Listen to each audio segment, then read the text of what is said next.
ونصلي على رسوله الكريم أما بعد فقد قال الله تبارك وتعالى في القرآن المجيد أعوذ بالله من الشيطان الرجيم بسم الله الرحمن الرحيم ذلك الكتاب لا ريب فيه هدى للمتقين وقال النبي صلى الله عليه وسلم خيركم من تعلم القرآن وعلمه الہی رونق اسلام کے سامان پیدا کر الہی رونق اسلام کے سامان پیدا کر دلوں میں مومنوں کے الفت قرآن پیدا کر صدر محترم اسٹیج پر آنے کا افروز بزرگان دین اور حاضرین جلسہ آج کی اس محفل میں اور آج کے اس مبارک کے اجلاس میں میرا موضوع سخن دنیا کی سب سے پاکیزہ اور مقدس کتاب قرآن پاک ہے۔ ہمیں چڑھتے سورج کی طرح یقین ہے کہ اس کا ایک ایک حرف سچا اور صادق ہے۔ وہ قرآن پاک جس کی زبان مقدس، بیان مقدس اور جو فصاحت و بلاغت کے ٹھاٹے مارتا سمندر ہے، جس کے متعلق ارشاد ربانی ہے۔ قرآن وہ کتاب ہے جس کی صادق اور برحق ہونے میں کوئی شک و شبہ نہیں، جس کے بارے میں محسن انسانیت حضور پاک صلی اللہ علیہ وسلم نے ارشاد فرمایا ہے کہ تم میں سب سے بہتر وہ شخص ہے جو قرآن کو سیکھے اور سکھائے۔ دعا کیجئے خداوند قدوس ہم سب کو قرآن پاک کی دولت سے مال مال فرمائے، آمین۔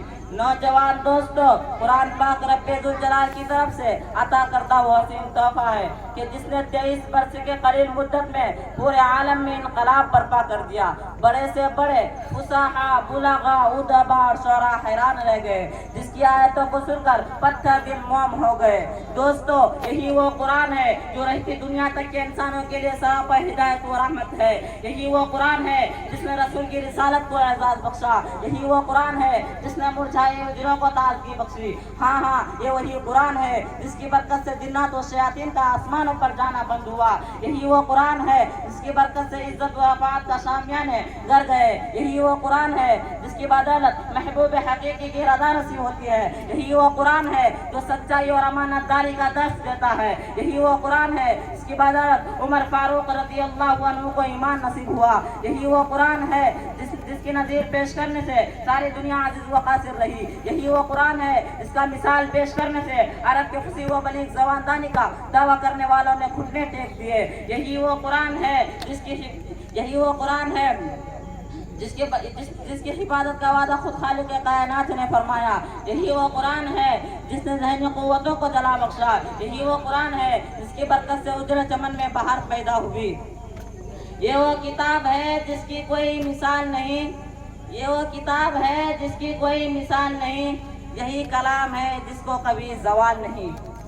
دوستو، آج کی اس نازک دور میں حفظ کلام پاک کو فضول سمجھا جاتا ہے۔ اس کے الفاظ رٹنے کو حماقت بتلایا جاتا ہے۔ کہا جاتا ہے اس کا رٹنا اور بے سمجھے پڑھنا بے سود ہے۔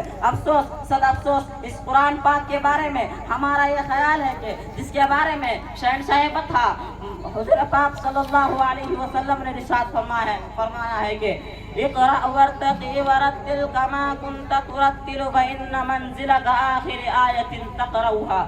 قیامت کے دن حافظ قرآن سے کہا جائے گا قرآن پڑھتا جا اور جنت کے درجوں میں چڑھتا جا، اور ٹھہر ٹھہر کے پڑھ جیسا کہ تو دنیا میں ٹھہر ٹھہر کے پڑھا کرتا تھا۔ بس تیرا مقام اور ٹھکانہ وہی ہے جہاں آخری آیت پر پہنچے۔ یاد رکھو، یہ قرآن دنیا کی سب سے بڑی نعمت ہے۔ یہ زمین و آسمان، چاند و سورج اور ستارے کوئی اس نعمت کا مقابلہ نہیں کر سکتے۔ یہ رب کائنات کی مقدس اور عظیم کلام ہے، اور کیوں نہ ہو جبکہ اس کے اتارنے والا امین، جس کے ذریعے اتارا گیا وہ بھی امین، جس ذات پر نازل ہوا وہ بھی امین، جس مقام میں نازل ہوا وہ بھی امین، جس مہینے میں نازل ہوا تمام مہینوں سے افضل، جس رات میں نازل ہوا وہ 1000 مہینوں سے بہتر ہے۔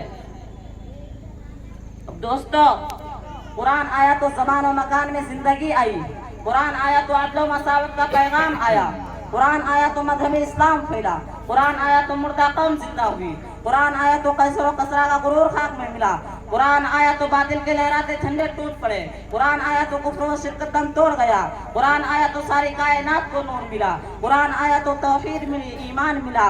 دوستو، قرآن آیا تو سب کچھ ملا۔